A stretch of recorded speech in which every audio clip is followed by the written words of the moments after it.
Malaki ang pamilyang kinalakhan ni Richard. Kahit abogado ang kanyang ama, ay matinding hirap ang dinanas nila. Hindi lamang sila sumasala sa pagkain, nawalan din sila ng tirahan. Ilan sa mga dahilan kung bakit isinumpa niya ang kahirapan. Once again, you are all watching U-Turn, where you live, you learn. At ngayon, pag-uusapan natin ang nakaraan ni Richard Peñaflor. Balikan naman natin yung childhood mo. Ilan ka ba sa family?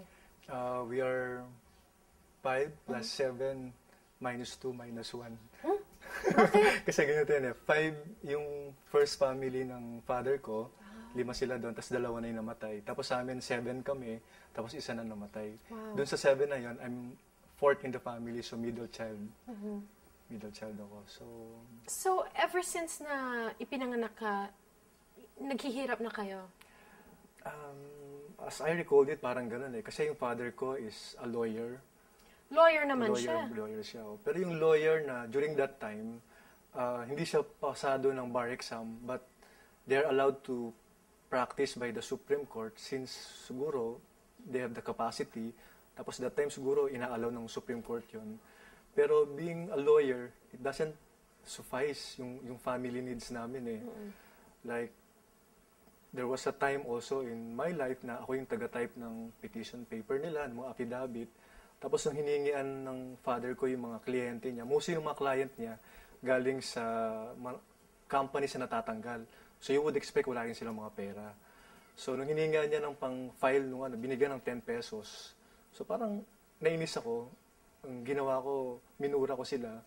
Sabi ko, PA nyo naman eh. Oo, sinasabi niya na hindi niya kailangan ng pera. Ang kailangan niya paglaban yung karapatan ng tao. Pero may pamilya yan eh. May mga anak na nag-aaral eh. So that moment, tinapon ko yung typewriter. Tapos umiyak ako dun sa sulok. So parang nakita ko yun na, bakit ganun? Lawyer ka pero hindi mo ma-provide yung family mo. So would you say na parang dumaan kayo sa kahirapan, hindi naman dahil sa parang yung sa profession ng tatay mo, pero meron siyang parang complex na mas priority niya na tumulong sa kapwa kaysa sa family? You could say that. I think ganun siguro. Yung being siguro mga politiko sa Bicol, so gusto nila tumulong. Pero dapat pag tutulong ka, you start with your family first. Diba? Sabi nga, charity begins at home. Kaya hindi ko naramdaman yun nung bata ko. Mabait siyang bata, mabait siyang anak. Pero siguro dahil nga sa nagkakaroon kami ng resentment doon sa nararanasan namin paghihirap dahil nga naturingang lawyer yung father namin, pero nandoon yung paghihirap na hindi namin dapat danasin eh. Kaya nga lang, because of my father's generosity to other people, na dapat kami ang first concern, pati kaming pamilya nagutom. Pero siguro yun din ang naging driving force ni Richard, subconsciously, kasi ngayon natulong din naman siya, pero priority niya yung pamilya niya. Naging malambing ang tatay mo or binigyan kayo ng... Medyo stiff siya sa amin eh. Stiff siya sa pagpapalaki. Tapos panay bang trabaho? Parang gano'n. May recollection nga ako doon. Parang pinag-iisipan niya yung mga kapatid ko raw na matamlay. Parang nag-a-addict, nagmamariwana. Sabi ko paano magmamariwana yan eh? The fact na wala na nga tayong pangkain, walang pambaon, tapos meron pang para sa bisyo. So sabi ko hindi siguro gano'n. Just mere poverty talagang nagdadala sa amin. Gaano kahirap kayo noon? I mean, like, ano ba yung mga pinaka-worst memories mo sa kahirapan? Yung pinaka-dainumang siguro, yung pinaka-sukdulan ng kahirapan namin nung I was graduating from college. Yung bahay namin na 6 feet yung clearance, 3 feet noon underwater. Nagkaroon kasi ng development yung National Housing Authority. So yung bahay namin malapit sa San Juan River, it's flooded ng 3 feet. So hindi namin matulugan yon, pero wala kami malipatan. So yung mga papag, ini-elevate namin para matulugan. But when you wake up, then goes down, nandun pa rin yung tubig na talagang murky na, mabaho na. So dumating sa point na sabi ko hindi na to bahay, hindi na to conducive for human living. So, I've asked my friend na social worker, sabi ko, pansamantala titira kami sa kapilya ng barangay. So you would imagine ang siguro 6x4 na chapel ng barangay. Doon kami nakatira. Half noon is being used for headquarter, half dun sa chapel. Yun yung matinding kahirapan na nadanas namin na walang CR, walang comfort room. Yung mga brothers and sisters ko, they would use newspaper for for doing their thing. Tapos flying saucer na lang siya.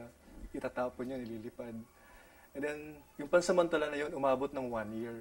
Wow. Na inaaway na kami ng mga kapitbahay, ang kapal daw ng mukha namin, hindi kami nagbabayad sa renta, hindi kami nagbabayad ng ilaw, kasi nga it's provided by the barangay. So nakikipag-away yung nanay ko. Sabi ko, bakit kayo makikipag-away? Totoo naman na makapal yung mukha natin. But we have nothing wala tayong magagawa So for the meantime, ganito talaga tayo. So yun yung matinding kahirapan na dinanas ko na parang ayoko nang balikan. Ito yung bahay namin na sabi pansamantala lang. Pero yung pansamantala na yun, umabot kami ng more than 1 year.